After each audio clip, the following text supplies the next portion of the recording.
계속해서 교회에 대해서 조금 더 얘기를 좀 하려고 하는데요.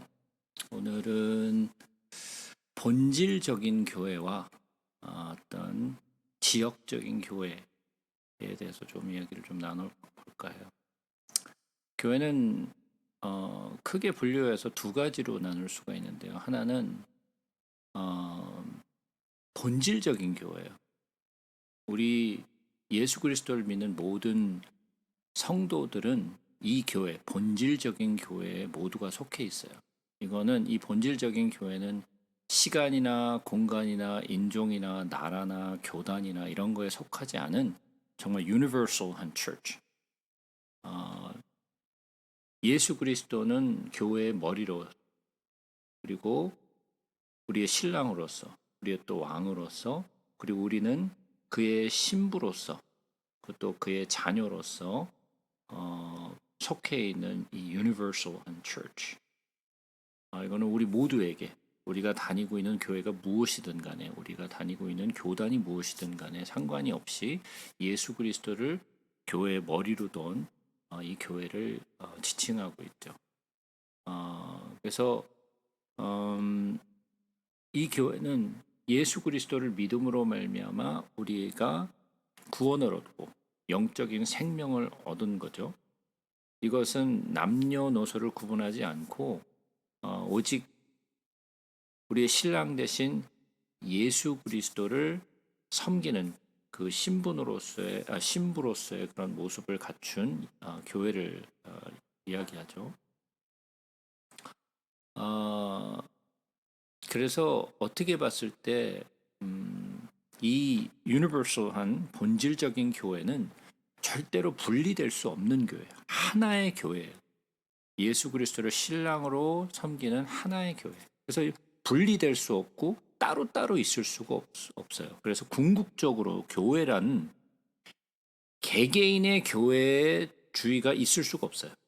이 유니버설한 처치의 본질로서 봤을 때는 그거는 개교인주의라는 그런 개념은 이 본질적인 교회에서는 있을 수 없는 개념이에요. 그것은 독립적이고, 그리고 네 교회 내 교회로서의 존재하는 교회가 아니라 예수 그리스도를 믿는 한 교회, 하나의 교회를 우리가 볼 수 있죠. 그것은 어떤 제가 지난번에 이야기했던 그 참교회란 무엇인가, 그죠? 참교회란 무엇인가의 그 개념을 모두가 따르고 있죠. 그 개념을 주체로 한 교회가 바로 이 본질적인 교회, 또 우주적인 교회, 또 영적인 교회라고 우리가 볼 수 있겠죠. 그 교회를 위하여 예수 그리스도가 자기의 몸을 주신 것. 그래서 사도행전 20장에 가서 보시면 이런 말씀이 있죠. 사도행전 20장으로 한번 가서 보죠.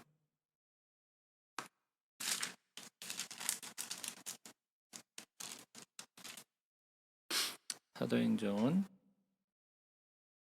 20장 28절에 보시면 이런 말씀이 있죠. 여러분은 자기를 위하여 또는 온 양떼를 위하여 삼가라. 성령이 그들 가운데 여러분을 감독자로 삼고 하나님이 자기 피로 사신 교회를 보살피게 하셨느니라. 여기서 바로 예수 그리스도가 자기의 피로 주고 사신 교회, 이 교회가 바로 그 본질적인 교회라고 볼 수 있어요.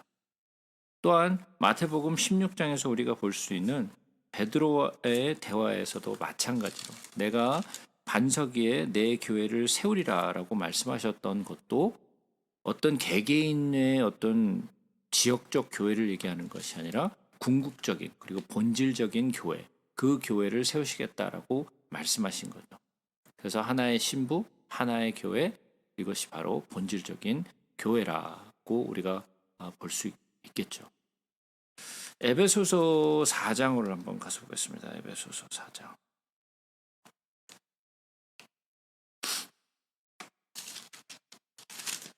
에베소서 4장 3절부터 우리가 보겠습니다. 평안에 매는 줄로 성령이 하나 되게 하신 것을 힘써 지키라. 몸이 하나요 성령도 한 분이시니 이와 같이 너희가 부르심에 한 소망 안에서 부르심을 받았느니라. 주도 한 분이시요 믿음도 하나요 세례도 하나요 하나님도 한 분이시니 곧 만유의 아버지시라. 만유 위에 계시고 만유를 통일하시고 만유 가운데 계시도다 말씀하시죠. 자, 이것이 바로 한 몸, 성령도 한 분, 우리의 소망도 한 분, 주도 한 분, 믿음도 하나, 세례도 하나, 하나님도 하나, 유일하신 만유의 아버지. 예. 그것을 섬기는 교회, 그것이 바로 본질적인 교회다라고 우리가 볼 수 있겠죠. 또한 요한복음 17장에 가서 보시면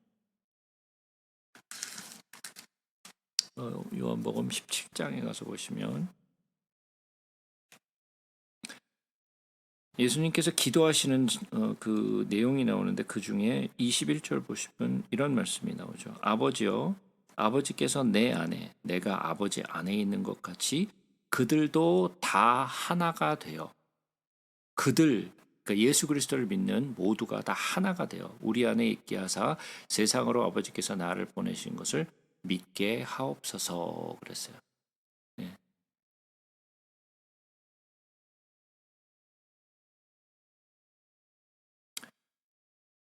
22절에는 이렇게 되어 있죠. 내게 주신 영광을 내가 그들에게 주었사오니 이는 우리가 하나가 된 것 같이 그들도 하나가 되게 하려 함이니이다. 아버지께서 예수 그리스도에게 주셨던 그 영광을 누구에게 주셨다? 그들, 교회에게 주셨다라는 거예요. 그 영광을 교회에게 주셨는데 그 교회에게 영광을 주셔서 어떻게 하나가 되게 하려 함이라. 그러니까 궁극적인 교회, 본질적인 교회는 하나예요. 둘일 수가 없어요. 각각 개개인으로 존재하는 교회일 수가 없어요. 단 하나로서의 교회를 상징하고 있는 거예요. 그 교회가 바로 우리가 얘기하고 있는 본질적인 교회.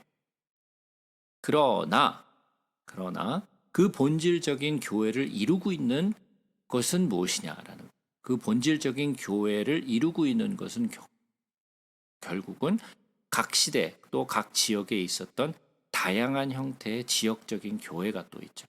그것이 우리가 섬기고 있는 각각 우리가 섬기고 있는 그 교회의 모습을 갖추고 있는 거죠. 뭐 이 교회가 있고 저 교회가 있고 제가 섬기는 교회가 있고 여러분이 섬기는 교회가 있고 다 각각 지역마다 그리고 또 다양한 형태를 가지고 있죠. 그것은 인종을 또 볼 수 있고 나라를 볼 수 있고 특성을 볼 수 있고 그죠? 교단을 볼 수 있고 각자가 어떤 그런 특성을 가지고 있죠. 그래서 성경 속에서도 신약에서 많은 그 형태의 지역적인 교회들이 나오죠. 로마에 있는 교회, 고린도에 있는 교회, 무슨 유대와 갈릴리에 있는 교회, 사마리아에 있는 교회, 예루살렘 교회, 뭐 안디옥 교회, 뭐 수리아에 있는 교회, 뭐 길리기아에 있는 교회, 뭐 갱그리아에 있는 교회, 뭐 라오디게에 있는 교회, 뭐 데살로니가에 있는 교회, 에베소에 있는 교회, 뭐 여러 가지의 교회들의 형태들이 나오잖아요. 그죠? 그런데 그러한 교회 형태들은 어떤 형태들을 가지고 있어요? 그 지역의 특성과 그리고 모인 사람들의 각처에 모인 사람들의 그 교회의 형태를 가지고 있죠. 그런데 초대교회는 이렇게 지금 우리가 생각하는 것 같은 그런 대형 교회라는 게 없었죠. 그런 개념이 없었어요. 대형 교회라는 그런 개념이 없었기 때문에 다 흩어져서 자그마한 그런 모임으로 그 지역적인 교회를 있었죠. 그것뿐만 아니라 어떤 집에서 모이는 모임들이 굉장히 많았어요. 조그만 모임 속에 있는 어떤 너희 집에 있는 뭐 빌레몬에게 보내는 편지도 내 집에 있는 교회라고 그렇게 이야기를 하죠. 뭐 바벨론에도 교회가 있었고 또 우리가 뭐 요한계시록에 보면서 보고 있는 뭐 7 교회가 나오죠. 에베소 교회, 서머나 교회, 버가모 교회, 두아디라 교회, 뭐 사대 교회, 필라델비아 교회, 라오디게 교회 뭐 여러 가지 소아시아에 있었던 많은 지역적인 교회가 있었어요. 지금도 마찬가지로 그런 지역적인 형태를 가지고 이런 교회의 모습을 갖추고 있죠. 그렇지만 본질적으로 그 모든 교회는 하나의 본질적인 그 특성을 가지고 있어야 돼요. 통일적인 하나로서의 영적인 교회를 구성하고 있어야 돼요. 그러나 그 교회를 구성하고 있는 각각의 요소들은 바로 지역 교회들이 있는 거죠. 그러기 위해서는 네 교회 내 교회 서로 싸울 필요가 없는 거죠. 왜? 우리는 하나의 교회이기 때문에 예수 그리스도를 섬기고 있는 형제요 자매예요. 그죠? 이 교회 저 교회는 잘 되는데 왜 우리 교회는 이렇게 안 돼? 이런 경쟁심을 가지고 있으면 안 된다는 거예요. 왜? 우리는 다 예수 그리스도 안에서 brothers and sisters예요. 하나의 특성을 가지고 있는 그런 교회인 거예요. 예수 그리스도를 믿는 자들이 구역에 모여서 한 지역에 모여서 함께 예배하고 또 말씀을 배우고 그것이 가정이 될 수도 있고 어떤 큰 건물이 될 수 있고 우리가 지금 지칭하고 있는 이런 건물적인 교회라고 부를 수도 있겠죠. 그것과 더불어서 이렇게 모이는 것도 하나의 교회죠. 우리는 이름도 없어요.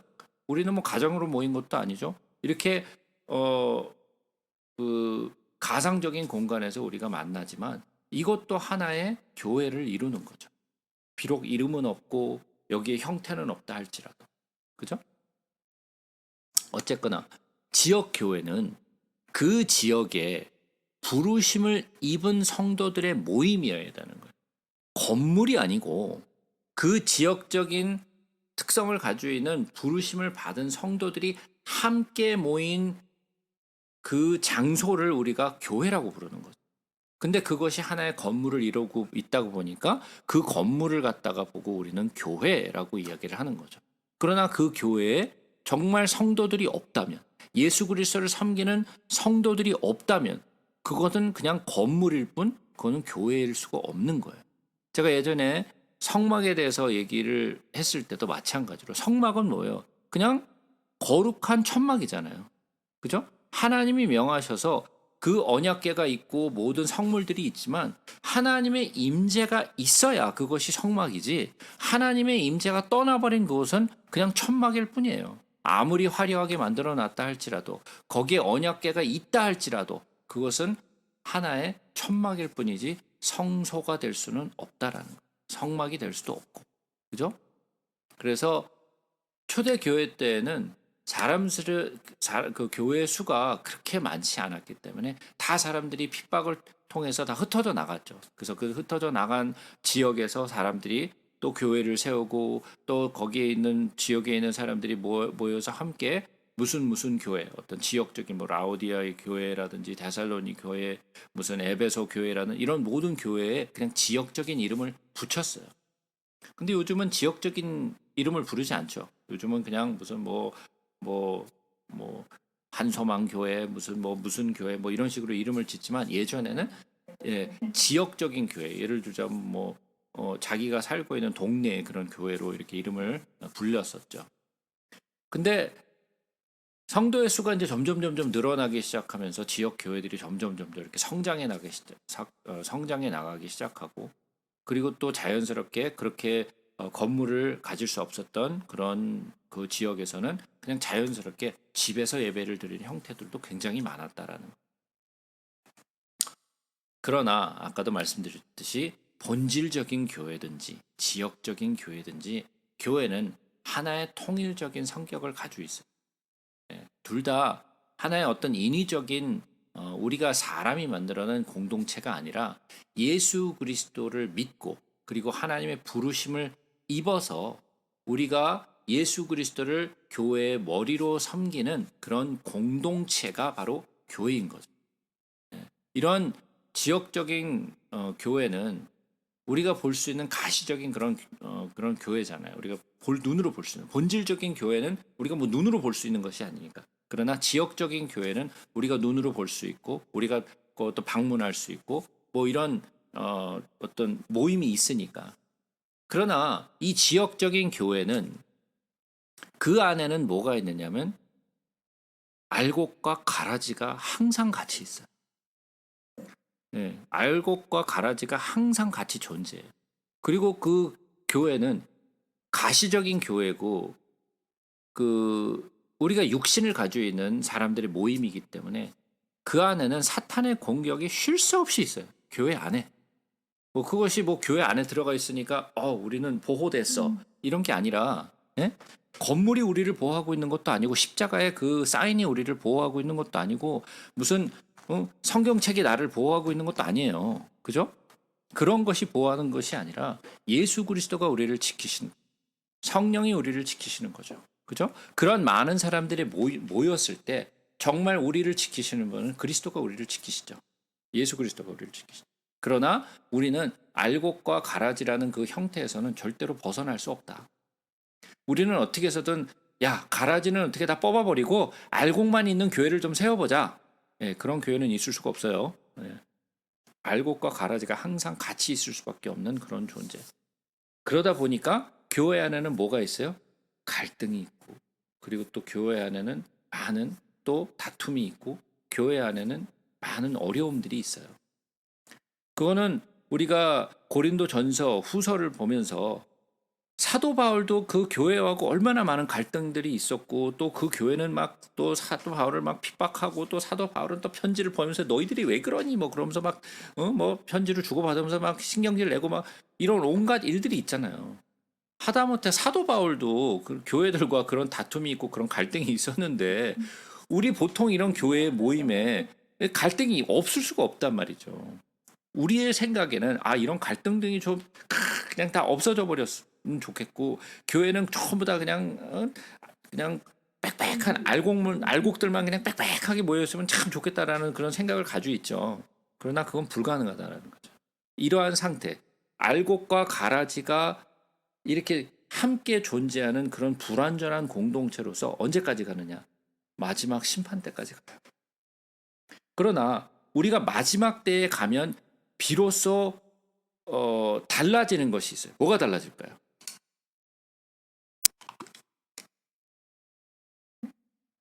네, 마지막 때가 되면 뭔가가 달라져요. 뭐가 달라질까요? 환란 때 그걸 통과할 수 있는 거 말씀하시나요? 마지막 때가 되면 뭐 어떤 일이 일어나느냐? 뭐가 달라지느냐? 거기서는 네. 알곡과 가라지가 드디어 갈라져요. 네. 왜 어떻게 갈라지느냐? 마지막 때가 오면 뭐가 와요? 시련과 핍박과 환란이 오죠. 그죠?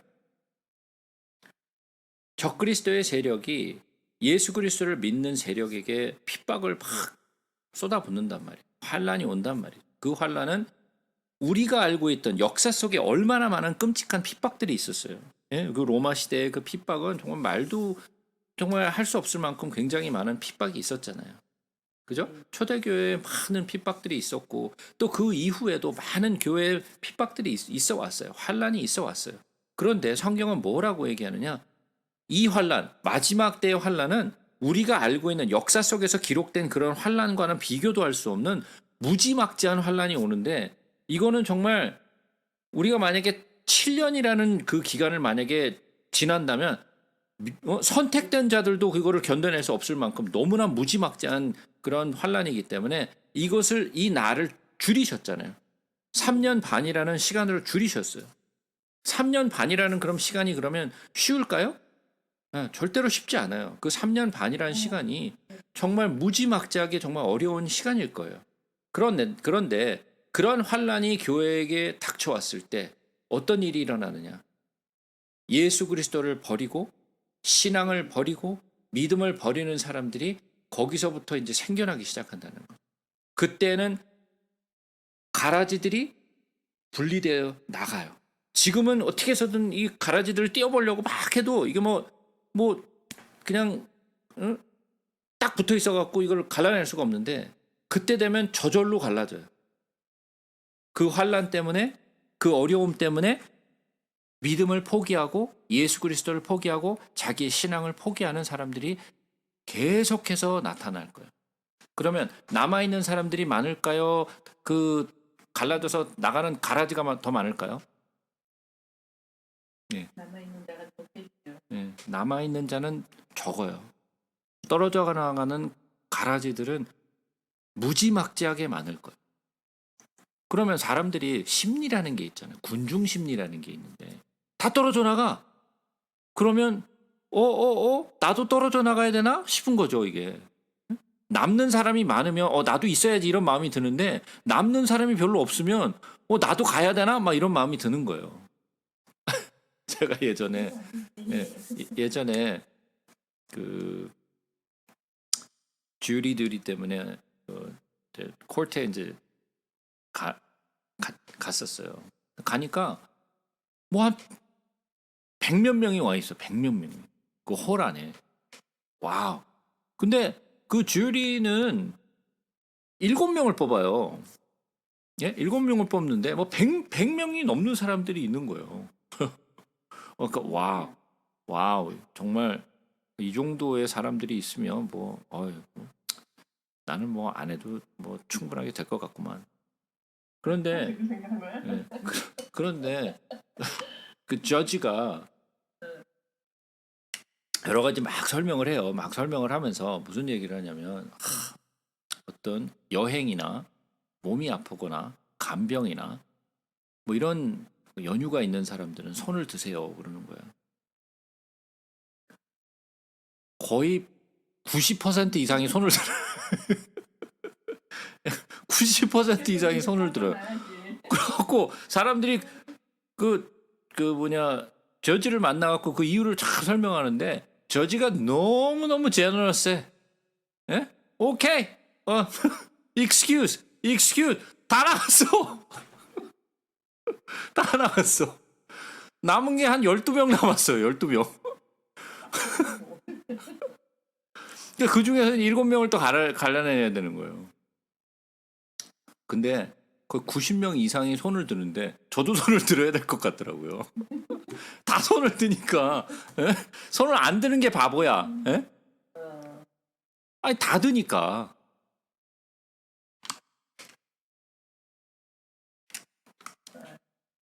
생각해 보세요. 꼭 이런 현상이 일어난다라는 마지막 때에 마지막 때. 다 나가. 아니 뭐 나가다 못하면 목사님도 다 나가고 다 나가. 네? 그래요. 그러면 우리는 나도 가야 되나? 나도 나가야 되나? 그런 생각이 드는 거죠. 갈등이 생기겠네요. 갈등이 당연히 생기죠. 정말 나도 가고 싶은 거예요. 저 사람들 따라서 나도 나가고 싶은 거예요. 왜 핍박이 이게 뭐 보통의 핍박이 아니니까. 누가 그런 핍박을 당하고 싶은 사람이 그런 걸 즐거워할 사람이 누가 있겠어요. 그러니까 그때는 알곡과 가라지가 이제는 갈라져요. 그러고 그 가라지들은 그 겨는 다 날려 나가고 알곡은 결국은 남는 거죠. 그 선택된 자들이 바로 그 알곡들이죠. 그 수는 결코 많은 숫자는 아니에요. 결코 많은 숫자는 아니에요. 우리가 한번 생각해 보자고요. 베드로가 예수님한테 아니 죽으시면 안 됩니다. 그러고 얘기하니까 야 너도 나 배반할 거야. 그랬더니 무슨 말씀을 절대로 다른 사람 다 배반해도 저는 배반 안 할 거예요. 그러고 제일 먼저 도망간 놈이고 제일 먼저 예수를 부인한 자가 또 베드로였잖아요.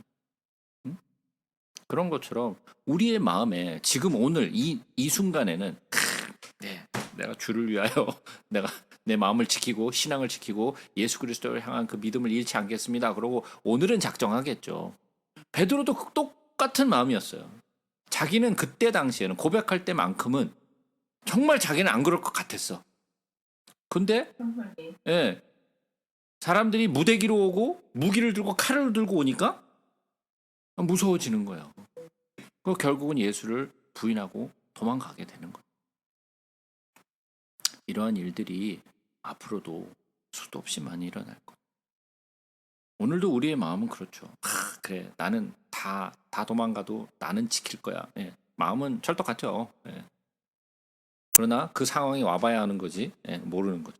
그러나 우리가 마음을 지킬 수 있는 것은 우리의 신앙이 정말 돈독하고 우리의 정말 정말 예수를 향한 그 사랑이 너무 간절해서 그랬으면 좋겠지만 그런 게 아니고 결국은 내 안에 살아계시는 성령님이 나를 붙드시기 때문에 나의 신앙을 지킬 수 있도록 도와주시기 때문에 내가 그 일을 감당할 수 있는 거지.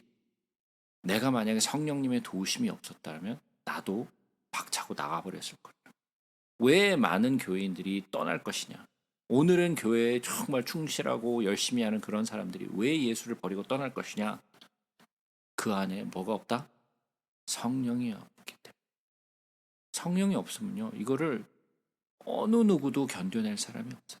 성령이 있어도 정말 힘든데 성령이 없으면 이걸 버텨낼 수가 없는 거예요. 그래서 우리에게는 성령이 절대적으로 필요해요. 제가 늘 말씀드렸지만 우리가 오늘날에도 살아가면서 우리는 내 능력을 갖고 살아가잖아요. 매일 성령의 도우심 없이 내 능력으로 뭔가를 자꾸만 하려고 하잖아요. 오늘날도 안 그래요? 여러분 안 그래요 실제로? 저도 그래요. 똑같아요. 그러니까 오늘날 우리가 그것을 알고 있으면서도 그렇게 정말 주를 의지하지 아니하고 내 능력으로 뭔가를 자꾸 해보려는 그런 생각이 드는데 예? 우리의 능력 갖고는 안 되잖아요. 안 돼요. 그래서 결국은 마지막 때에 가면 그 심판 때에는 결국은 그 가라지와 알곡이 이제는 극명하게 갈라지게 된다. 그래서 저는 이해가 돼요. 예레미야가 얼마나 외로웠고 얼마나 힘들었을지, 또 엘리야가 얼마나 힘들었을지 저는 상상이 가요. 예? 엘리야가 오죽했으면 하나님 저만 남았습니다. 예? 아무도 다 배반했어요. 저만 남았어요. 근데 주님이 말씀하셔요. 아니야. 너 말고도 내가 숨겨놓은 사람들이 있어. 근데 내 눈엔 안 보여. 내 눈에는 안 보여. 나만 혼자 남은 것 같은 그런 외로움. 느헤미야도 하나님의 말씀을 그렇게 막 애타게 전해도 자기를 믿어주는 사람들이 없어.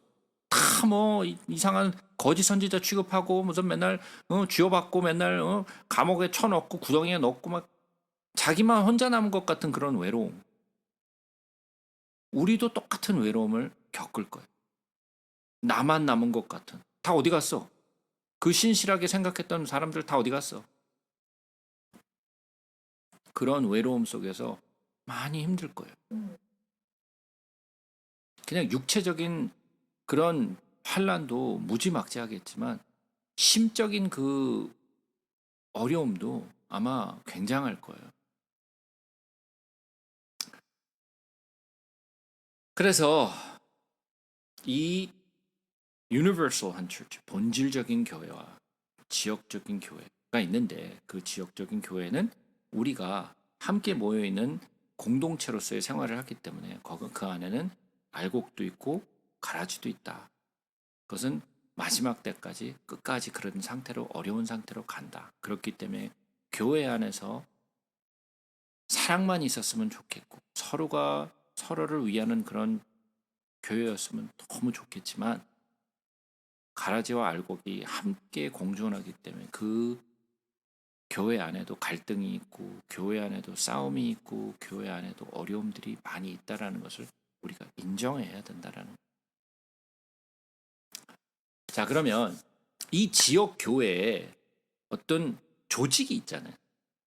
교회가 그냥 무작정 그냥 있는 것이 아니라 어떤 조직을 갖추고 있잖아요. 또 그 안에는 구성원들이 있고 그러면 그 구성원들의 자격 조건이 있을 거 아니에요.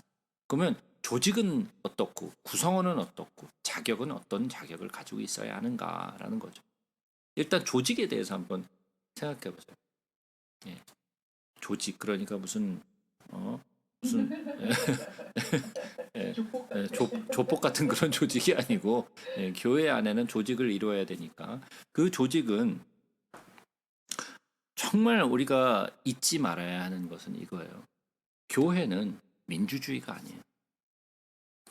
교회는 민주주의일 수도 없고 민주주의가 돼서도 안 돼요. 교회의 조직은 반드시 하나님을 우리의 주인으로 삼는 신정주의가 돼야 돼요. 절대로 민주주의가 될 수는 없어요. 교회의 머리는 예수 그리스도시고 그 예수 그리스도는 만왕의 왕이시며 만주의 주세요. 그가 예수 그리스도죠. 그가 머리예요. 우리가 머리 아니에요. 우리는 몸이죠. 그의 몸이에요. 그러면 머리 대신 예수 그리스도의 통치를 받아야 되는 거예요. 우리는 그분의 통치 아래에 있어야 돼요. 우리가 그와 동등한 상태에서 우리가 민주주의로 이것을 사람들이 투표를 해가지고 이렇게 해야 된다라고 주장할 수 없는 것이 교회예요. 왜냐? 하나님의 나라는 하나님의 통치를 받는 나라예요. 그가 왕이시고. 그래서 우리 교회의 조직은 하나님의 통치를 받는 그런 조직이에요. 그래서 신정주의 조직이 돼야 되는 거예요. 절대로 민주주의 조직이 되어서는 안 돼요. 그것을 지향해서도 안 되고요. 그런데 사람들이 이러한 뭐라고 해야 되죠? 교묘하게 하나님의 말씀과 이런 신정주의를 이용해서 교회의 기득권들, 특권층들이 생겨나기 시작해요. 그래서 자기들만이 어떤 소수의 특권을 가지고 기득권을 가지고 하나님의 말씀을 이용해 먹는 그런 잘못된 케이스들이 교회 역사에 번번하게 등장을 하게 돼요. 그래서 참 많은 가슴 아픈 일들이 많이 일어나요. 우리가 절대로 잊지 말아야 될 것은 교회는 예수 그리스도를 머리로 하고 우리는 그의 몸이고 그가 근본이고 그가 죽은 자 가운데서 먼저 살아나신 자라는 것을 믿는 조직이.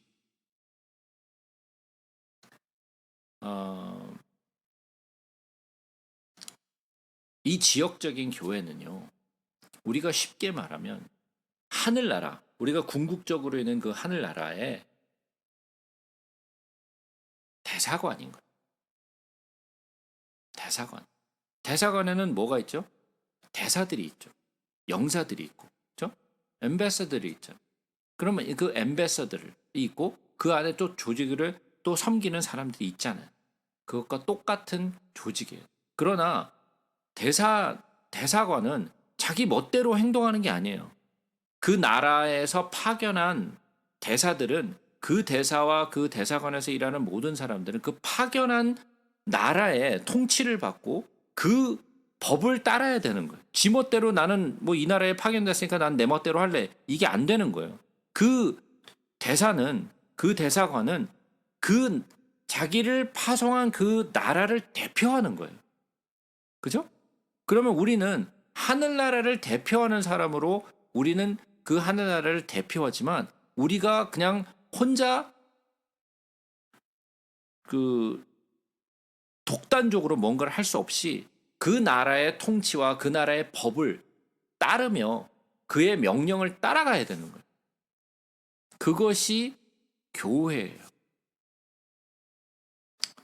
그러다 보니까 교회의 실질적인 운영은 어떻게 돼야 하는가? 그것은 하나님의 말씀이 중심이 돼야 돼요. 하나님의 말씀이 중심이 되지 않는 그런 교회의 운영은 사람이 운영하는 것일 수밖에 없어요. 그죠? 그래서 하나님의 말씀이 그 교회의 기초가 돼야 되고 그것이 정관이 돼야 되는 거예요. 그리고 그 말씀을 따라서 성령의 은사를 받은 사람들이 세우심을 입어가지고 성령의 그 인도하심을 따라서 순종하고 서로를 사랑하고 서로를 높여주고 또 성령 안에서 하나됨을 체험하고 그리고 또 힘써서 자기가 받은 그 은사의 그 능력을 따라서 잘 봉사해야 되는 거예요. 그래서 연약한 자들을 돕고 말씀이 부족한 사람들을 가르치고 예수 그리스도의 사랑을 전하고 그들이 구원받을 수 있는 그 길을 우리가 인도해 주는 거예요. 그것이 교회의 모습이에요. 첫 번째 세웠던 초대교회의 모습을 한번 생각해 보자고요. 예수님께서 자기가 선택하신 12 사도들을 통해서 교회가 조직됐어요. 물론 거기 안에는 가롯 유다도 있었죠. 그러나 가롯 유다가 죽고 나서 마띠아를 뽑아가지고 12사도를 다시 만들어가지고 그 12사도들이 초대교회의 기초가 됐어요. 그 기초가 된 그 사도들의 그 기초가 된 교회는 세습되는 교회가 아니었어요. 그죠? 교회는 세습돼서 될 수가 없어요. 이런 민주주의로 이렇게 뽑아가지고 되는 게 아니에요. 네? 교회는 무엇으로 이루어져야 된다? 성령이 세우신 개인들로 조직되고 운영돼야 되는 공동체여야 되는 거예요. 만약에 하나님의 교회에 성령의 은사를 따라서 세워진 사람들이 아니라 인간의 어떤 목적을 위해서 세워진 사람이라면 그 교회는 절대로 설 수가 없어요. 인간의 계획대로 뭔가 일을 할 수는 있겠죠. 그러나 하나님의 뜻을 따라서 뭔가를 행할 수는 없어지는 거예요. 우리가 교회의 시대가 달라졌어요. 초대교회가 생겼을 때의 시대와 지금의 시대는 많이 달라요. 법도 달라졌고요. 살아가는 형태도 달라졌고요. 모든 외적 그 상태가 많이 달라졌어요. 그렇다 할지라도 성령의 인도하심과 교회의 운영 체계는 결코 변해서는 안 돼요. 초대교회에 있을 때도 지금의 교회도 똑같은 방식으로 교회는 운영돼야 되는 거예요. 그러면 성경 속에 나타나 있는 성경적 그 조직은 어떻게 되어 있는가? 우리가 한번 보도록 하자고. 에베소서를 한번 보겠습니다.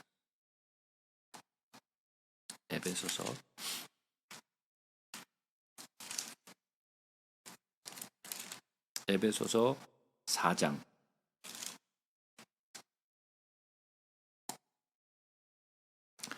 에베소서 4장 11절부터 보겠습니다. 그가 어떤 사람은 사도로, 어떤 사람은 선지자로, 어떤 사람은 복음 전하는 자로, 어떤 사람은 목사와 교사로 삼으셨으니 이는 성도를 온전하게 하여 봉사의 일을 하게 하며 그리스도의 몸을 세우려 하심이라. 자, 여기서 나오는 목사는 우리가 생각하는 그런 목사가 아니에요. 여기는 목자예요. 목자. 네? 자, 그러면 각자에게 주어진 그런 은사를 따라서 사도도 있고 선지자도 있고 복음 전하는 자도 있고 목자도 있고 교사도 있어요. 이거는 성령의 은사를 따라서 그 역할을 감당해야 되는 거예요.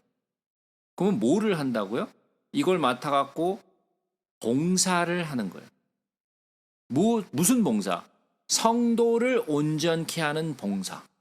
그리고 그리스도의 몸을 세우는 봉사예요. 우리의 교회를 살찌우고 우리 교회의 이름을 널리 알리는 그런 일이 아니고 예수 그리스도의 복음이 더 많이 전파될 수 있도록 서로 돕고 또 서로 사랑하고 서로 나누고 서로 섬기는 일을 하는 거예요. 자, 그러면 고린도전서 12장으로 한번 가셔보겠습니다. 고린도전서 12장.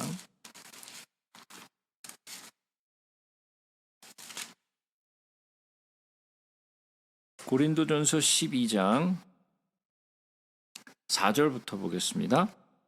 은사는 여러 가지나 성령은 같고 직분은 여러 가지나 주는 같으며 또 사역은 여러 가지나 모든 것을 모든 사람 가운데서 이루시는 하나님은 같으니 각 사람에게 성령을 나타내심은 유익하게 하려 하심이라. 어떤 사람에게는 성령으로 말미암아 지혜의 말씀을, 어떤 사람에게는 같은 성령을 따라 지식의 말씀을, 다른 사람에게는 같은 성령으로 믿음을, 어떤 사람에게는 한 성령으로 병 고치는 은사를, 어떤 사람에게는 능력 행함을, 어떤 사람에게는 예언함을, 어떤 사람에게는 영들 분별함을, 다른 사람에게는 각종 방언 말함을, 어떤 사람에게는 방언들 통역함을 주시나니 이 모든 일은 같은 한 성령이 행하사 그의 뜻대로 각 사람에게 나누어 주시는 것이니라. 한 사람에게 다 줬다 그랬어요? 아니죠. 각 사람에게. 어떤 사람에게는 또 어떤 사람에게는 그러면 각자 은사를 받는 사람들이 다 다른 은사들을 받죠. 한 사람에게 몰아가지고 몽땅 다 주는 게 아니라나 성령의 뜻을 따라서 물론 그런 경우도 있겠죠. 그런 경우도 필요한 경우가 있겠지만 일반적인 경우로 볼 때는 많은 성도들에게 각각 다른 은사를 베푸셔서 그 은사들을 가진 사람들이 함께 모여서 공동체로서 교회로서 모여서 자기가 받은 은사를 따라서 다 봉사하게 돼 있어요. 그렇다면 이것이 우리가 보고 있는 조금 더 가보죠. 20 같은 장에 27절부터 보겠습니다. 고린도전서 12장 27절부터 너희는 그리스도의 몸이요 지체의 각 부분이라.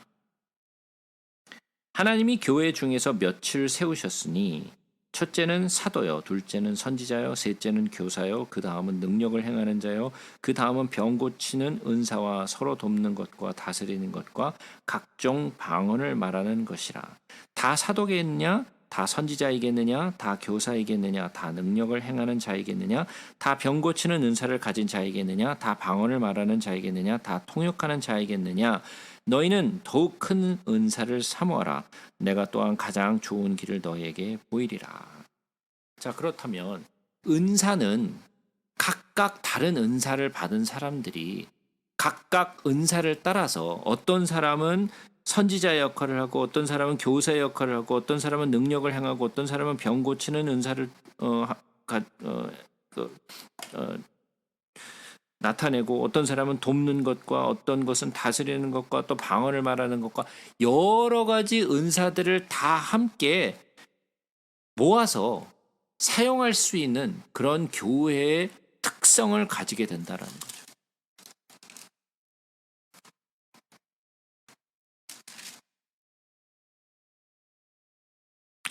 자, 그렇다면 이러한 모든 은사를 가진 성령의 은사를 받은 사람들이 그 교회의 역할을 분담해서 같이 공동체로서 가야 하는 거예요.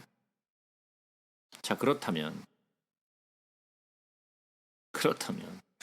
교회 안에서의 조직은 주님께서 성령을 통해서 직친이 세우셔야 되는 거예요. 인간적인 능력이나 세상적인 어떤 재능이나 세상에 가진 어떤 위치나 또는 가지고 있는 재물이나 어떤 물질의 빈부 차이를 떠나서 그런 것으로 직분을 맡는 것이 아니라 성령이 베푸신 그 은사를 따라서 사람들이 그 은사를 행하는 것이 교회라는 거예요. 그런데 오늘날의 교회는 어떤 모습을 가지고 있나요? 아까 우리가 이야기를 했던 것처럼 성경 속에 기록되는 이러한 직분들과 이러한 교회의 조직과 우리가 마주하고 있는 현실의 교회는 그 뭐라고 해야죠? 그 갭이 참 있어요. 그죠? 일반적으로 교회는 많은 사람들이 함께 성령의 은사를 따라서 이렇게 사역을 할 수 있도록 되어 있는 것이 아니라 세상적인 재능과 물질의 부와 어떤 명예와 이런 것들에 따라서 직분이 결정되고 얼마나 교회를 오랫동안 나왔는가, 얼마나 열심히 교회 생활을 했는가, 그리고 얼마만큼 자기가 그 직분을 원했는가에 따라서 직분들이 정해지죠. 많은 경우에. 성령의 은사가 어떤 은사인지 그런 것보다는 세상적인 기준이 더욱더 많이 적용되는 현대의 교회의 모습을 볼 수 있죠. 물론 모든 교회가 그런 것은 아니에요. 그러나 보편적인 교회의 모습들이 그런 모습들이 훨씬 더 많다라는 거죠. 어떻게 보면 있어야 될 사람들은 없고 없어야 될 사람들이 그 자리를 차지하고 있어서 오히려 그 조직이 엉망진창이 되는 경우가 훨씬 더 많다라는 거예요. 그곳에 적당한 사람들이 그곳에 배치되고 그 일을 최선을 다할 수 있도록 교회가 도와야 하는데 그렇게 되지 못한다라는 거예요. 좀 어떤 면에서는 좀 가슴 아픈 일이죠. 그래서 참된 교회는 이런 성령의 은사를 따라서 각각의 직분이 맡겨져야 되고 그 사람들이 잘 사역할 수 있도록 이렇게 도와주고 그리고 또 성령의 은사를 잘 운영될 수 있도록 함께 기도해주고 또 함께 힘써서 해야 되는데 많은 사람들이 이런 그 직분이 마치 그 회사에서 지어주는 그런 권위적 위치인 것처럼 생각하는 분들이 참 많아요.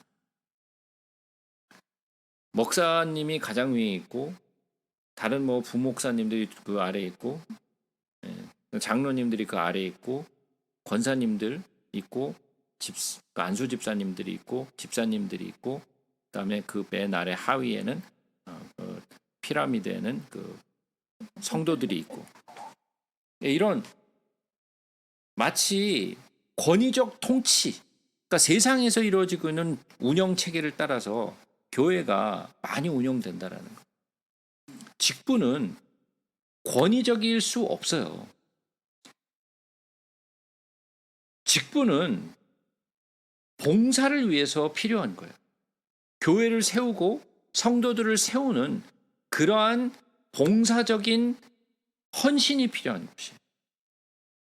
그 위에 자기가 어떤 권위적인 위치를 가지고 막 자기가 하고 싶은 대로 휘두르는 것이 아니라 교회가 세워지고 있는지 세워지고 있지 않은지 우리가 무엇을 해야 되는지를 확실히 알고 그 일을 행해야 되는 건데 그 일이 참 생각대로 이루어지지 않는다. 그런 가슴 아픈 현실들이 우리 눈앞에 보여질 때가 많다라는 거죠. 초대교회는 이런 장로나 감독 그리고 목자 그리고 집사 이런 직분을 가진 사람들이 영적인 질이 상당히 높았어요. 사역에 있어서 굉장히 많은 어떤 업적들을 나타냈어요. 그런데 초대교회에 있었던 그런 어떤 감독들이나 장로들이나 집사들의 모습과 현 시대의 교회의 어떤 그런 모습을 비교했을 때 퀄리티가 아주 많이 낮아졌어요. 요즘에는. 초대교회에는 집사들이나 감독들이 복음의 진리를 정말 간절히 전하고자 말씀을 가르치고 그리고 교회 운영을 이끌어갔던 사람들이었어요. 어떤 환난과 핍박 속에서도 서로 그 격려해주고 믿음으로 함께 나아가고 복음을 전하고자 정말 애썼던 그리고 또 성도들 간에 서로 나누고 서로 영육 간에 서로 힘이 되어주고 서로 보살펴주는 그런 역할들이 있었어요. 교회 그 성경에 보면 장로의 직분이 있고 또 집사의 직분이 있어요. 자, 그러면 먼저 장로의 직분에 대해서 좀 더 이야기를 좀 한번 해보자. 장로의 직분은 도대체 어떤 직분인가? 장로의 직분은 성경에서 나오는 두 가지의 그런 그 사역이 있는데 하나는 교회 봉사를 하는 장로가 있고 그다음에 교회를 치리하는 장로가 있어요. 또 한 가지는 장로는 말씀을 맡아요.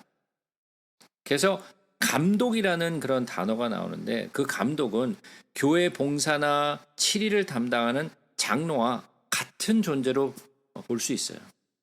그래서 초대교회의 교부들은 감독과 장로의 이 직분을 이렇게 같이 보는 것이 저는 타당하다고 생각을 해요. 자, 그러면 그 감독이 어떤 그 자질이 어떤지 한번 좀 살펴보죠. 디모데전서로 한번 가서 보겠습니다. 디모데전서 3장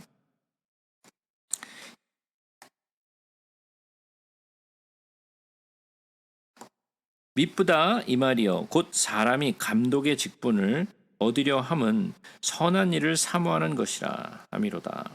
그러므로 감독은 책망할 것이 없으며 한 아내의 남편이 되며 절제하며 신중하며 단정하며 나그네를 대접하며 가르치기를 잘하며 술을 즐기지 아니하며 구타하지 아니하며 오직 관용하며 다투지 아니하며 돈을 사랑하지 아니하며 자기 집을 잘 다스려 자녀들로 모든 공손함으로 복종하게 하는 자라야 할지며 사람이 자기 집을 다스릴 줄 알지 못하면 어찌 하나님의 교회를 돌보리요. 새로 입교한 자도 말지니 교만하여져서 마귀를 정죄하는 그 정죄에 빠질까 하며 또한 외인에게서도 선한 증거를 얻은 자라야 할지니 비방과 마귀의 올무에 빠질까 염려하라 그랬어요. 예, 감독의 자질이 여기에 나와 있어요. 감독은 어떠해야 하는가? 근데 한 가지 흥미로운 이야기가 있는데 한 아내의 남편이 되며 그랬어요. 한 아내의 남편이 되며 그러면 여자일 수는 없죠. 네? 남자여야 돼. 왜 한 아내의 남편이 되며라고 얘기를 했으니까. 그럼 남자를 지칭하는 거죠. 여자를 지칭하는 것이 아니라. 그죠? 그런데 어떻게 보면 그런 생각이 들어요. 그 감독의 직분을 맡은 사람이 그 자질을 보면요. 와, 베스트 신랑감이야. 안 그래요? 이 정도는 베스트 신랑감이지. 뭐 최고의 남자 아니겠어? 이런 남자면 최고의 남자지. 웬만한 여자는 이런 남자만 있다면 뭐 오케이 하고 결혼할 것 같아. 예? 뭐 엄청나게 못생기지 않았으면 그냥 보통의 얼굴만 생겼어도 이 정도 남자면 뭐 오케이 하고 다 결혼할 것 같아. 안 그래요? 자, 그러면 저를 한번 여기다 한번 대입해 보겠습니다. 나는 그러면 이런 자질을 가졌는가? 저는 이 자질에 안 맞아요. 저는 이 자질에 안 맞아요. 그러면 아니 자질에 안 맞으면 자기 스스로가 물러나야 될 거 아니야. 네? 인간은 착각도 살잖아. 그런데 장로가 되고 감독이 되려는 사람들은 뭐예요? 이것이 어떤 직분이 좀 뭐라고 해야 되나?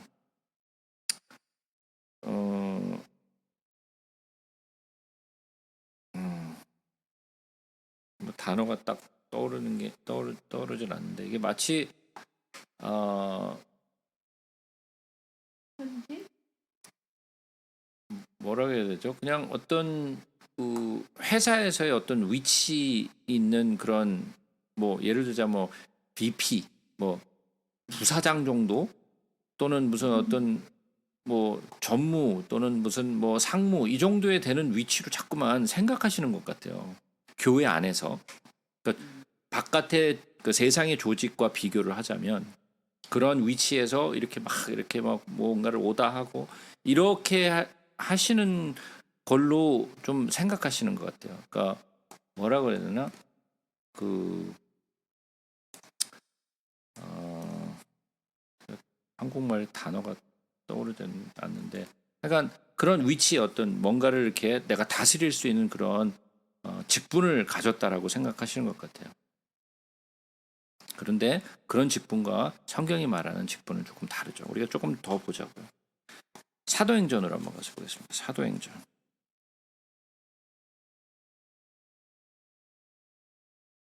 감투. 네. 감투라고 생각하시는 것 같아요. 사도행전 20장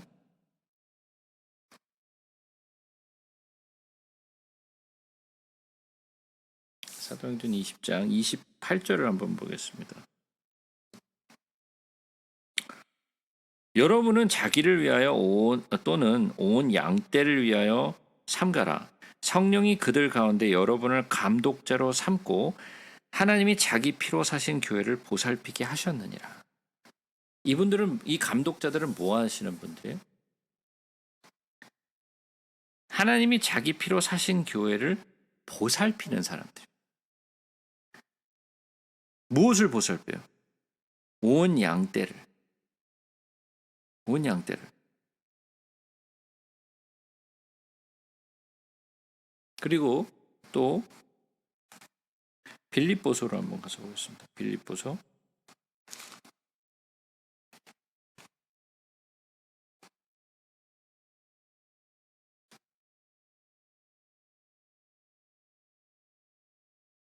'빌립보서를 보게 되면 1장에 이런 말씀이 있어요.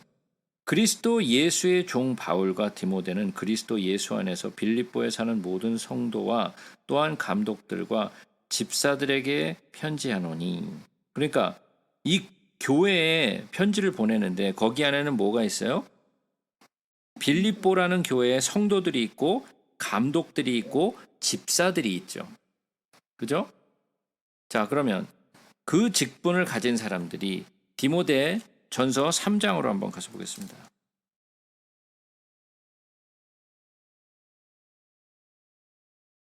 (3장) 1절 미쁘다 이 말이여 곧 사람이 감독의 직분을 얻으려 함은 선한 일을 사모하는 것이라 함이라. 뭔 일? 선한 일을 사모하는. 선한 일을 사모하는 거예요. 자, 디도서도 한번 가서 보겠습니다. 디도서.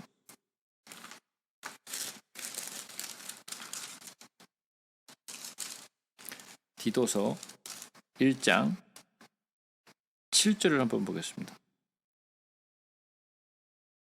감독은 하나님의 청지기로서 뭐로서? 청지기로서 책망할 것이 없고 제 고집대로 하지 않으며 급히 분내지 아니하며 술을 즐기지 아니하며 구타하지 아니하며 더러운 이득을 탐하지 아니하며 오직 나그네를 대접하며 선행을 좋아하며 신중하며 의로우며 거룩하며 절제하며 미쁜 말씀의 가르침을 그대로 지켜야 하리니 이는 능히 바른 교훈으로 권면하고 거슬러 말하는 자들을 책망하게 하려 함이라. 여기 또 마찬가지로 감독의 뭐가 나와요? 자질이 나오죠. 자, 그러면 이러한 자질들이 나오는데 근데 성경 안에는요. 또 목자도 있고 감독도 있어요. 그런데 여기 안에는 참 목자와 참 감독이 있어요. 참 목자와 참 감독이 누굴까요? 베드로전서로 한번 가서 보겠습니다.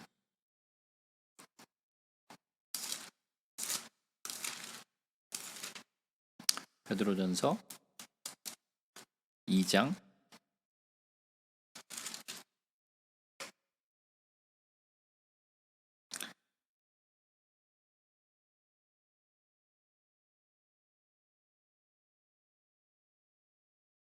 22절부터 보겠습니다. 그는 죄를 범하지 아니하시고 그 입에 거짓도 없으시며 욕을 당하시되 맞대어 욕하지 아니하시고 고난을 당하시되 위협하지 아니하시고 오직 공의로 심판하시는 이에게 부탁하시며 친히 나무에 달려 그 몸으로 우리를 죄를 담당하셨으니 이는 우리로 죄에 대하여 죽고 의에 대하여 살게 하려 하심이라. 그가 채찍에 맞음으로 너희는 나음을 얻었나니 너희가 전에는 양과 같이 길을 잃었더니 이제는 너희 영혼의 목자와 감독 되신 이에게 돌아왔느니라. 참 목자와 참 감독은 누구시다? 예수님. 예수시에요. 그가 참 목자시고 참 감독이에요. 우리는 그에게 그의 본을 받아서 그가 하신 일들을 맡아서 우리는 뭐로서 청지기로서 감독과 목자의 역할을 담당하는 거예요. 각각 지역적인 교회는요, 교회에 정관이 있어요. 여러분들이 정관이 있는지 없는지 잘 모를 수도 있어요. 뭐 읽어본 적이 한 번도 없을 수도 있어요. 그러나 교회는 교회마다 다 정관이 있어요. 정관에 보면 거기에 장로와 권사와 안수집사와 집사의 그 뭐라 그러죠? 뭐 행동 자격 조건들이 있어요. 자격 조건들이요. 뭐 어떠한 사람들이 장로가 될 수 있고 어떻게 피택이 되고 어떻게 또 추천이 되고 뭐 이런 뭐 여러 가지 이제 뭐 담임 목사님의 뭐 추천을 얻어갖고 무슨 뭐 당에 뭐 어떻게 해서 뭐 투표를 해갖고 뭐 이렇게 된다 뭐 이런 것들이 쭉 있어요. 다 교회마다 다 있어야 돼요. 조금씩 다르죠. 교회마다 조금씩 다르지만은 모든 교회가 다 이것을 가지고 있어요. 근데 일반적인 성도들이 이러한 정관을 볼까요? 안 볼까요?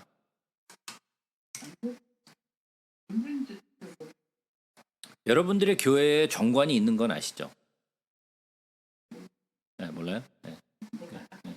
교회마다 정관은 다 있어요. 네, 다 있어요. 다 있는데 그거를 보는 사람들은 거의 없어요. 네. 그것이 있는지조차도 모르는 사람들이 대부분이고 있는 것을 알아도 뭐 그것을 읽어본 적도 없고 관심도 없고 그죠? 그냥 그렇다니까 그런가 보다 그냥 하고 생각을 하지 일반적으로 그 정관을 좀 줘보세요. 제가 좀 읽어보겠습니다. 이런 교회는 어떤 교회냐? 주로 쌈박질난 교회. 쌈박질난 교회는 그걸 요구해요. 좀 달라. 내가 좀 읽어봐야 되겠다. 그런 교회가 대부분이지 보통 성도들은 그게 관심이 없어요. 그러니까 읽어보지도 않아. 그러니까 그냥 목사님이 그렇다 그러면 그냥 그런 거야. 대부분이 다 그렇게 지내죠. 근데 현대 교회는 교단마다 다 정관이 다르고 교회마다 또 정관이 다 달라요. 그 직분의 그 자격 요건이 조금씩 다 달라요. 근데 우리는 그 정관이 정말 성경적인가? 정말 성경을 토대로 만들어진 정관인가를 우리는 정말 살펴봐야 돼요. 이것이 이렇게 빠르게 변화하는 시대에 맞춰가지고 지금 시대가 어떤 시대인데 그런 거 고리타분하게 그런 걸 따지고 있어. 현대에 맞게 예? 환경에 맞게 시대에 맞게 따라가는 그런 정관을 세워야지. 무슨 고리타분하게 무슨 뭐 오래된 그 뭐 2000년 전에 그런 것을 그걸 갖다 붙이면 되겠냐라고 생각할 수도 있겠죠. 그러나 교회의 정관은 철저하게 하나님의 말씀을 기초로 해서 만들어줘야 돼. 그렇다면 이 정관이 제대로 만들어졌다면 하나님의 일을 하는 데 있어서 교회의 유전을 지키기 위해서 하나님의 계명을 깨버리는 일을 하면 안 돼요. 그런데 교회의 유전을 지키기 위하여 하나님의 계명을 깨어버리는 그런 잘못된 정관들이 많다라는 거예요.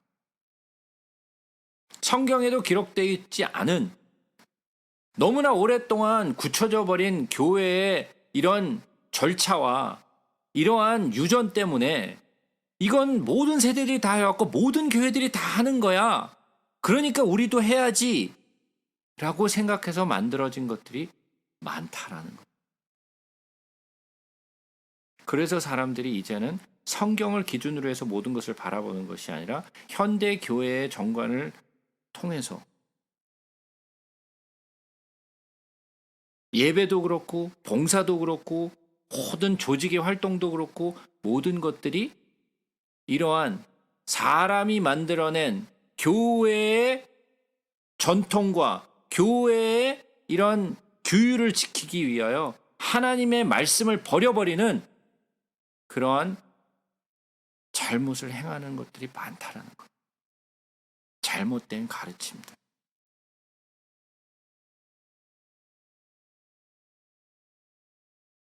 교회의 헌법이나 정관이 하나님의 말씀을 배척하는 헌법이나 정관이라면 그게 무슨 의미가 있겠어요? 교회는 하나님의 말씀을 기초로 세워져야 되는, 예수님이 베드로에게 내가 반석 위에 내 교회를 세우리라 말씀하셨던 것은 하나님의 말씀 위에, 예수 그리스도 위에 교회가 세워져야 하는 건데, 그 말씀을 버려버린 것이라면 그 헌법이, 그 규율이 무슨 의미가 있겠어요? 그게 진짜 교회를 세우는 일일까요? 아니에요. 그러나 이러한 모든 것들이 공공연하게 작은 교회나 중간의 교회나 큰 교회나 말할 것도 없이 일반적으로 교회의 어떤 역사를 따라서, 규율을 따라서 사람이 만들어낸 교회의 유전을 따라서 만들어진 것들이 대부분이라는 것. 그렇다 보니까 그러한 정관을 기준으로 해서 세워진 직분들이 어떻겠어요? 직분자들이 어떻겠어요? 정관을 기초로 해서 세워진 직분자들이니까. 하나님의 말씀을 기초로 한 것이 아니라, 성령의 은사를 따라서 세워진 것이 아니라, 연수에 따라서 얼마만큼 교회에 봉사를 했는가, 얼마나 교회에 헌금을 많이 했는가에 따라서 직분이 결정된다면 그것이 하나님의 교회에 무슨 도움이 되겠어요?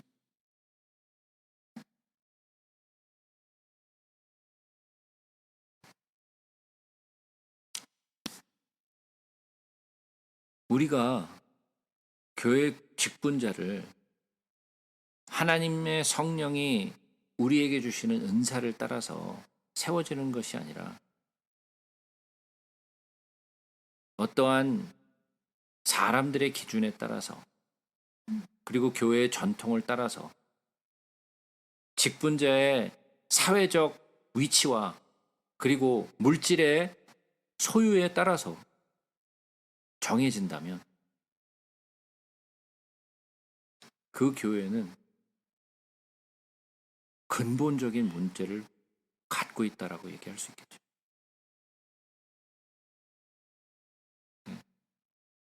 자, 그러면 우리가 생각하는 직분자의 그 직분자의 자질이 있다면 어떤 것들을 생각해 볼 수 있을까요? 직분자의 자질. 여러분들이 생각했을 때 직분자는 이러한 자질을 가지고 있어야 된다라고 말한다면 어떤 자질을 가지고 있어야 될까요? 성령의 충만,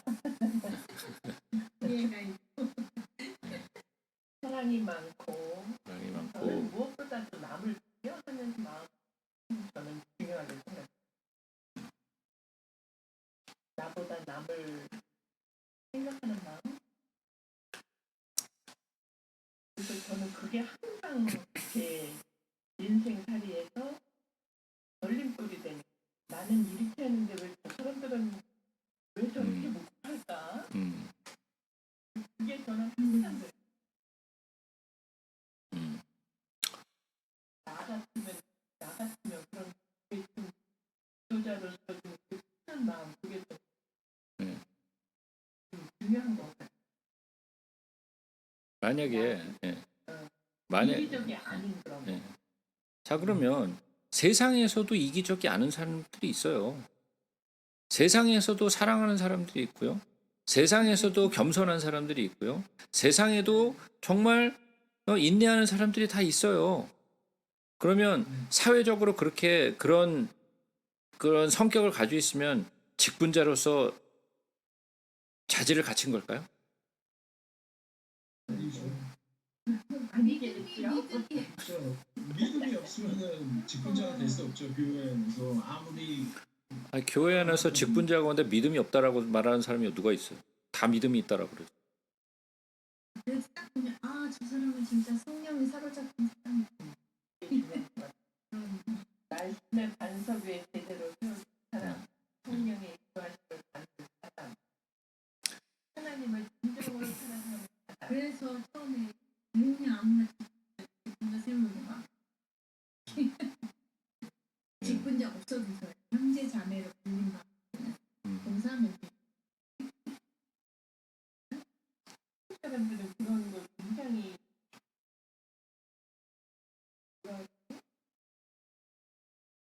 진짜 선생님이 말씀하신 감수 쓰는 걸 좋아하는 것 같아요. 그래서 이거 뭐가 착각해서 그런 거. 제일 첫 번째는요.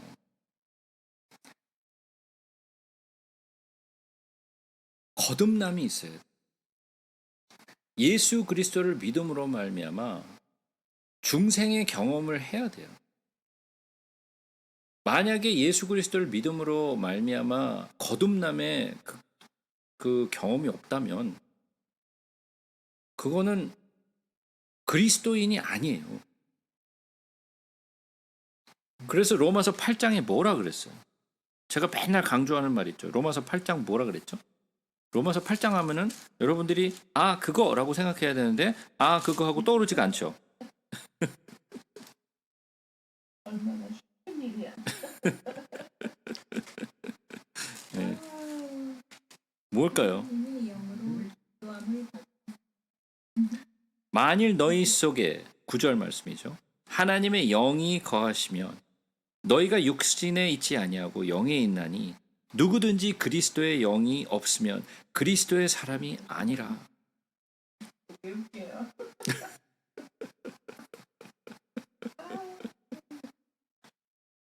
예, 그리스도의 영이 없으면 그리스도의 사람이 아니에요. 중생의 경험, 거듭남의 경험을 하지 못했다면 예수 그리스도를 그러니까 내가 죄인인 것을 깨닫고 정말 그리스도가 나의 구세주시라는 것을 믿고 내가 입술로 고백하고 마음으로 믿어 입술로 고백하여 정말 예수 그리스도를 믿는 그러한 믿음으로 통하여 성령의 그 임재하심을 체험한 사람이어야 돼요. 그게 아무리 그 사랑을 받고 싶어도 못 받은 사람이 있어요. 아니 물론 있죠. 그러니까 그런 사람들을 위해서 함께 힘쓰고 도와주고 해야죠. 그 사람이 그걸 받을 수 있도록 포기하지 않도록. 예? 근데 직분자가 도와야 하는 자가 청지기의 역을 맡은 자가 자기도 그런 성령 체험을 못하고 자기가 스스로가 거듭남의 체험이 없는 사람이 무슨 누구를 돕겠어요? 자기 스스로도 돕지 못하는데. 장님이 인도하는 거죠? 예. 제가 장님이었나 봐요. 그럼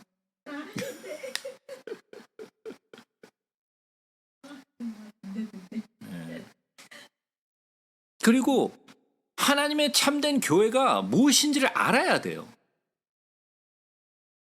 아니 교회가 뭔지도 모르는데 어떻게 교회를 세워나가요? 근데 우리가 지금 성경을 10년 동안 배우고 나서 교회를 얘기한 건 좀 처음이에요, 사실. 그렇잖아요. 우리가 물론 성경 말씀을 나누면서 교회에 대해서 이야기를 나눴죠. 그러나 이렇게 구체적으로 교회에 대해서만 교회란 무엇인가에 대해서 사실은 이렇게 주제를 가지고 이야기를 한 적은 없었잖아요. 우리가 안다라고 생각했지만 이게 정리가 잘 안 돼 있잖아요. 우리도 안 그래요? 정리가 원래부터 잘 돼 있었는데 제가 막 더 헝클어 놨어요? 뒤집어 놓고 계시는 건 아니에요. 이런 참된 교회의 모습과 이 참된 교회가 무엇인가를 일단 알아야 되잖아요. 그런 참된 의식을 가지고 있어야 돼요. 그리고 직분자라는 것은 이런 권위직, 감투가 아니라 이것은 봉사직이며 그리고 희생하는 자리예요. 희생하는 위치가 직분자예요. 그것을 아는 자. 그리고 직분을 감당하는 데 있어서 나의 힘과 나의 능력으로 하는 것이 아니라 성령의 능력과 말씀을 기초로 해야 되는 거예요. 그것을 알고 하는 자. 자, 그러면 말씀을 알아야 될까요? 몰라도 될까요? 네, 말씀을 알아야 돼요. 말씀의 기초가 있는, 말씀을 확실하게 알고 있는 사람이어야 돼요. 왜? 모든 것이 하나님의 말씀이 기초가 돼야 되니까. 그 위에 교회가 세워지는 거잖아요.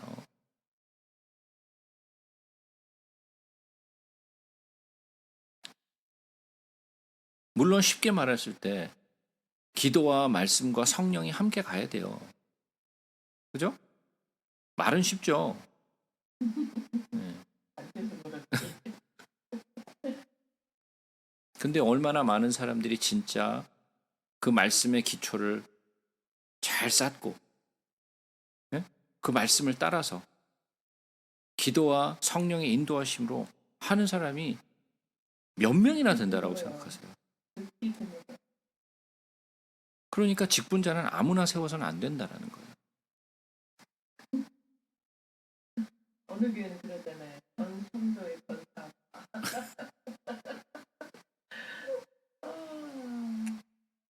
물론 그런 진짜 직분자들이 세워지면 너무 좋죠, 교회가. 그런데 숫자를 늘리기 위해서 아무나 그것을 직분을 주면 안 된다라는 거죠. 그리고 예수를 사랑하는 자여야 돼요. 그럼요. 그게 기본.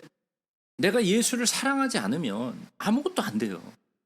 아버지의 마음도 내 마음에 없고 예수를 향한 사랑이 없는데 무슨 봉사가 있겠어요? 주를 향한 사랑이 없으면요, 노동이에요, 노동. 직분을 주신 것은 우리 목사님이 아니고 우리 교단이 아니고 하나님이 나를 세우신 것. 예수께서 사도를 세우신 것처럼 나를 충성된 자로 여기시는 그 직분자로 나를 세우신 거예요. 내가 그 직분에 예스 하고 나온 자, 부르심을 입어서 나온 자.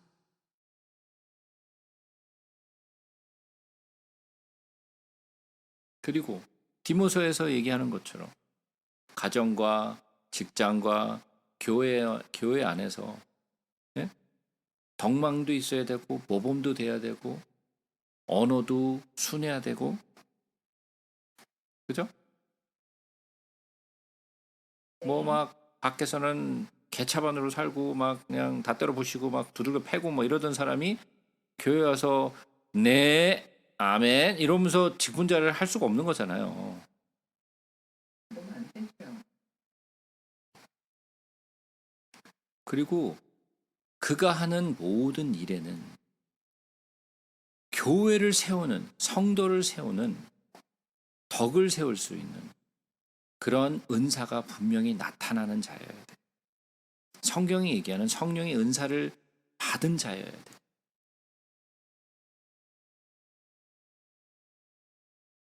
그리고 또 얘기한 것처럼 갑자기 교회에 짠 하고 나타난 사람이 해서도 안 돼요.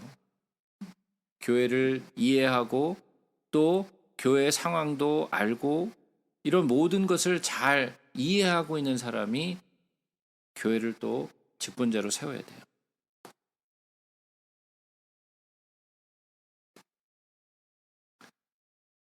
그리고 가정을 잘 다스리기에 힘쓰는 사람.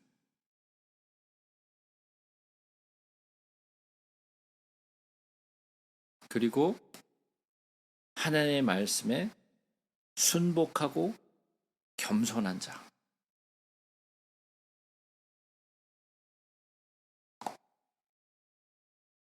이런 것들이 직분자들의 자질이어야 돼.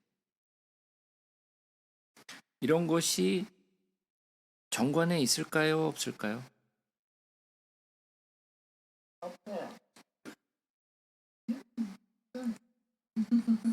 있어야 하는데 없어요. 아니 형식으로라도 있는데.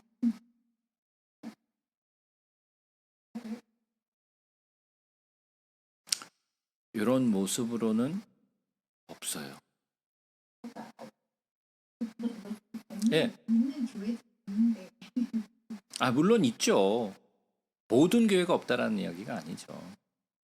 아까 말씀하신 대로 형식적으로는 있어요. 그러나 이것을 진짜 왜 만들었는가, 왜 자질이 정말 필요한가를 정말 이해하고 정관을 만든 교회는 그렇게 많지 않다라는 거. 그걸 어떻게 알 수 있느냐? 직분자들을 세운 걸 보면 알아요. 안 그래요? 정말 그 정관이 제대로 잘 세워졌으면 그 정관에 따라서 직분자들을 제대로 세웠겠죠. 그런데 그 직분자들을 세운 걸 보면 이러한 제가 지금 말씀드린 자질을 따라서 세우지 않는다라는 거예요. 일반적인 경우는 어때요? 교회에 오래 출석한 사람, 그리고 또 무슨 사회적인 어떤 위치가 있고 부가 있고 좀 뭔가 좀 있는 것 같은 사람들을 주로 세우죠. 그죠? 근데 일반적으로 그런 사람들이 주로 문제를 만들죠. 교회를 세워가는 게 아니라 문제를 만들어.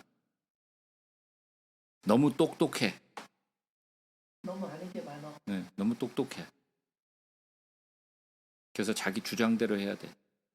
그런데 말씀은 없어. 성령의 은사를 받은 것도 없어. 성령의 체험도 부족해. 근데 일은 많이 하려고 해. 열심히 충만이야. 그러니까 뭐예요? 잘못된 열심이 많은 거예요. 마치 사도 바울이 교회들을 핍박했던 것처럼 열심을 가지고 하나님을 섬긴다는 마음으로 충성을 다해서 교회를 핍박했어요. 마치 그런 거. 특히나 사역자들은요, 이런 직분자들보다 훨씬 더 말씀을 잘 가르쳐야 되니까 말씀에 대한 충분한 이해가 있어야 돼요. 성경에 대해서만은 하나님의 마음을 제대로 잘 아는 사람이어야 돼요. 글자적으로 어떤 무슨 신학적으로 이해를 하고 있는 것이 아니라 정말 하나님의 말씀을 하나님의 말씀대로 바라볼 수 있어야 되고 성경 속에서 예수를 발견할 수 있어야 되고 무엇을 전해야 되는지 무엇이 중요한지를 깨닫고 그 말씀을 기초로 하여 가르쳐야 되는 은사가 있어야 돼요. 말씀을 가르치는 은사가 있는 사람이 말씀을 가르쳐야 돼요. 아멘입니다. 근데 말씀에 은사가 하나도 없는 사람이 열심을 가지고 전해요.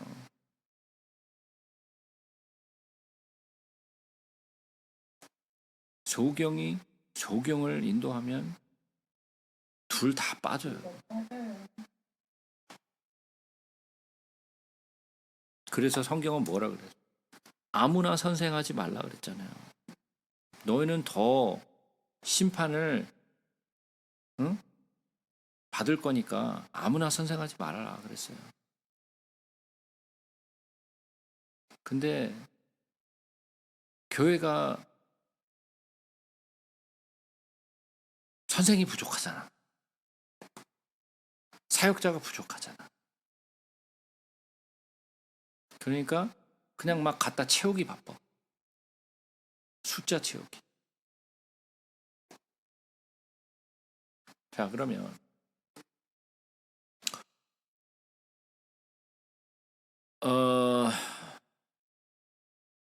성경 속에서 나오는 집사들이 있잖아요.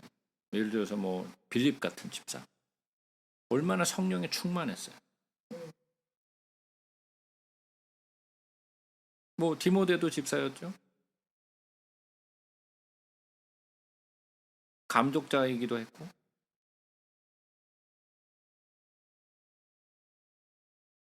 디모데전서로 한번 가보자고요.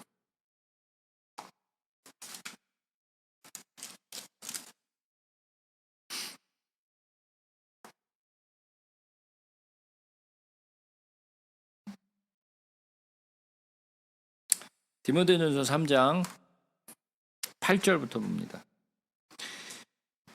이와 같이 집사들도 정중하고 일구이원을 하지 아니하고 술에 임박히지 아니하고 더러운 일을 탐하지 아니하고 깨끗한 양심의 믿음의 비밀을 가진 자라야 할지니 이에 사람들이 먼저 시험하여 보고 그 후에 책망할 것이 없으면 집사의 직분을 맡게 할 것이요.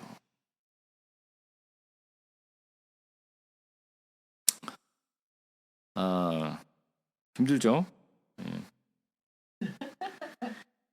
여자들도 이와 같이 정숙하고 모함하지 아니하며 절제하며 모든 일에 충성된 자라야 할지니라.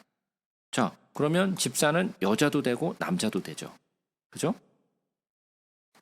집사들은 한 아내의 남편이 되어 자녀와 자기 집을 잘 다스리는 자일지니 집사의 직분을 잘한 자들은 아름다운 지위와 그리스도 예수 안에 있는 믿음의 큰 담력을 얻느니라. 그러니까 집사도 쉬운 직분이 아니에요. 네? 감독자나 뭐 이런 사람만 뭐 힘든 게 아니라 집사도 상당히 높은 퀄리티를 가지고 있어야 돼요.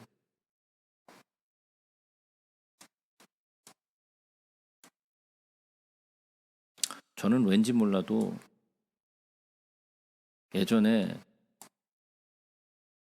안수 집사를 받았을 때 안수를 2번 받았어요, 저는. 안수 집사가 되기 위해서 두 교회에서 안수를 따로따로 받았어.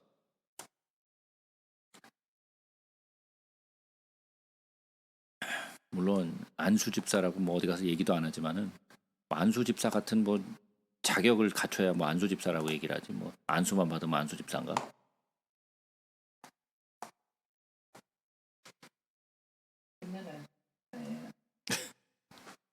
어디 가면 전도사, 어디 가면 안수 집사, 어디 가면 뭐 선생, 어디 가면 뭐 응?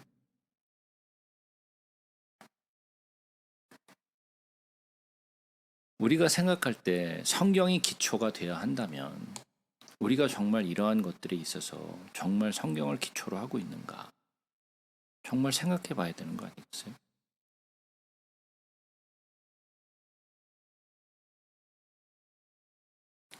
다시 한번 장로를 좀 한번 보자고요. 사도행전 한번 가서 보겠습니다. 사도행전 11장으로 한번 가서 보겠습니다. 사도행전 11장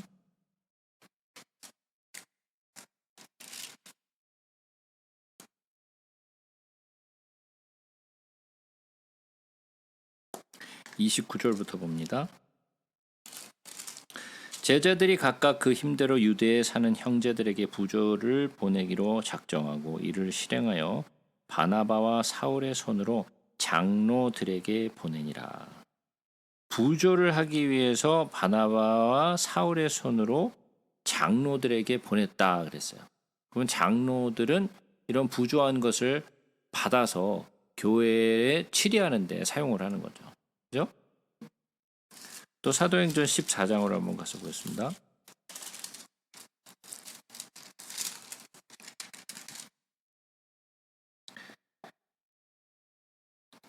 (23절입니다) 각 교회에서 장로들을 택하여 금식 기도하며 그들이 믿는 주께 그들을 위탁하고 뭐라고요?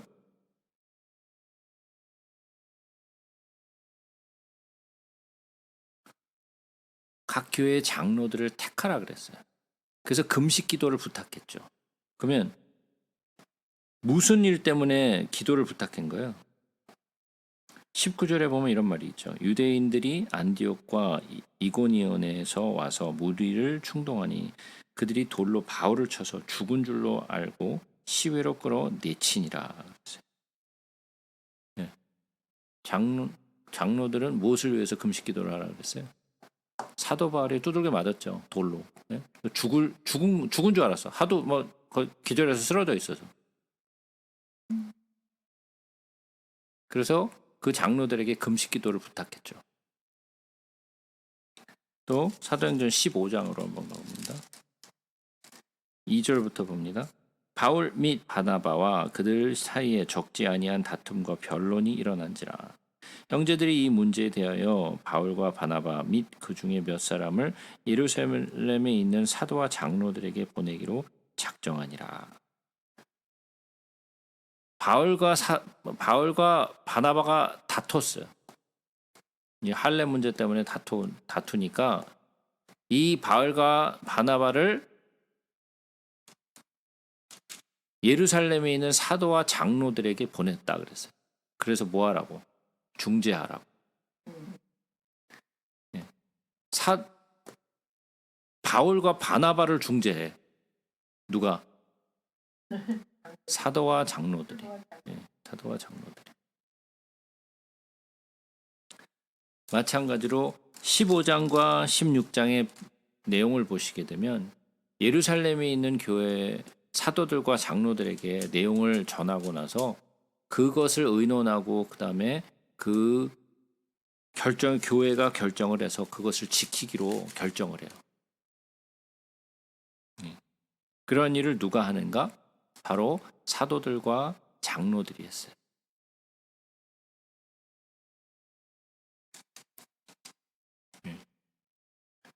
이러한 많은 일들을 장로들이 했어요.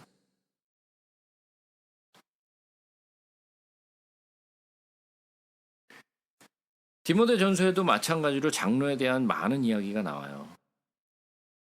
디모데전서 몇 군데만 좀 보자고. 디모데전서 4장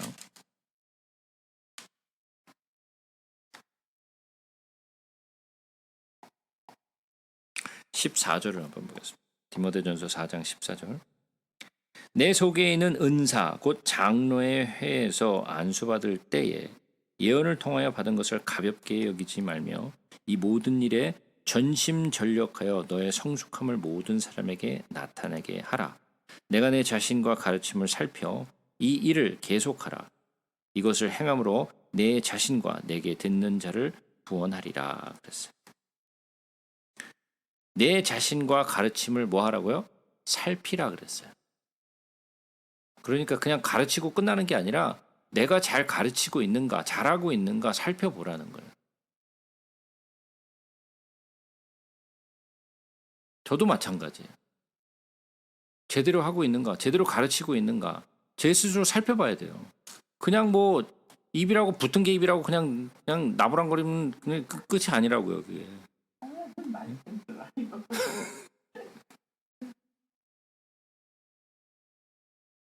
하나님의 말씀이 제대로 전해주고 있는지, 이 말씀을 통하여 사람들의 믿음을 더욱더 도와주고 더 예수 그리스도께 가깝게 갈 수 있도록 내가 인도를 잘 하고 있는 건지 내 스스로를 살펴봐야 돼요. 그냥 막 하는 게 아니라고요.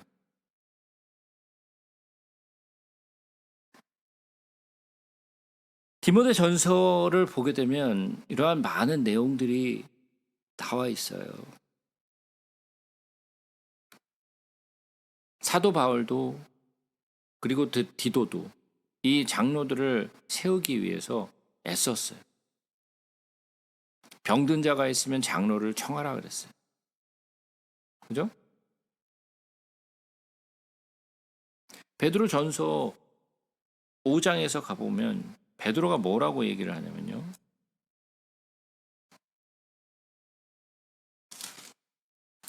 베드로전서 5장에는요.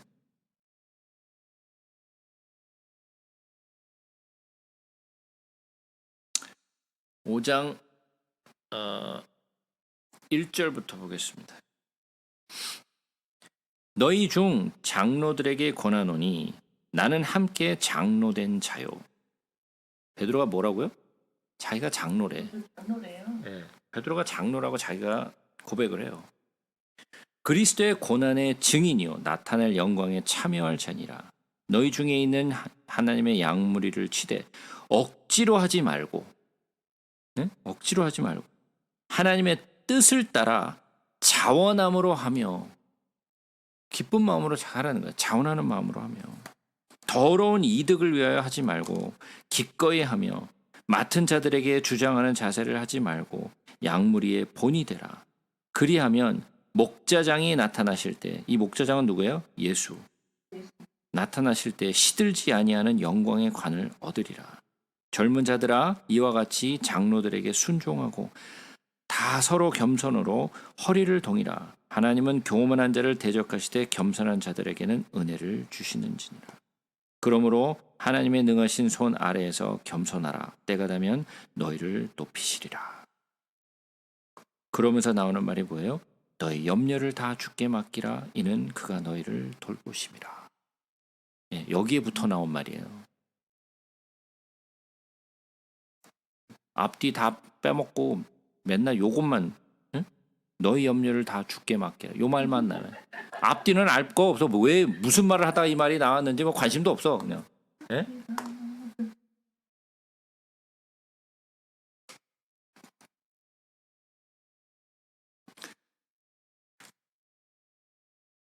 요한 2서에 한번 잠깐 가서 보죠. 요한 2서.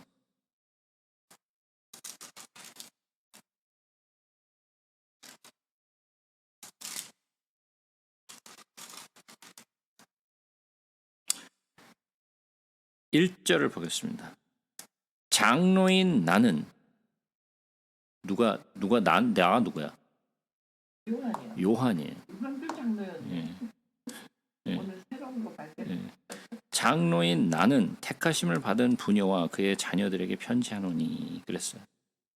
그러니까 베드로도 장로였고 요한도 사도 요한도 장로였어요.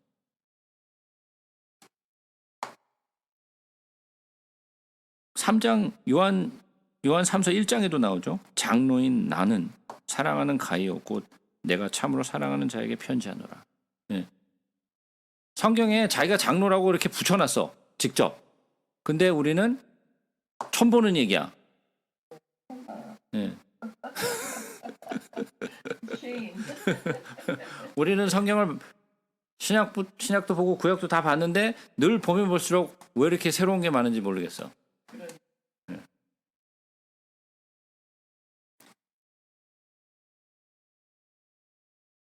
그러니까 우리는 성경을 통해서 많은 것들을 보게 되는데 어떨 때는 참 보이지 않는 것들도 있어요. 근데 보면 성경에 기록돼 있어요.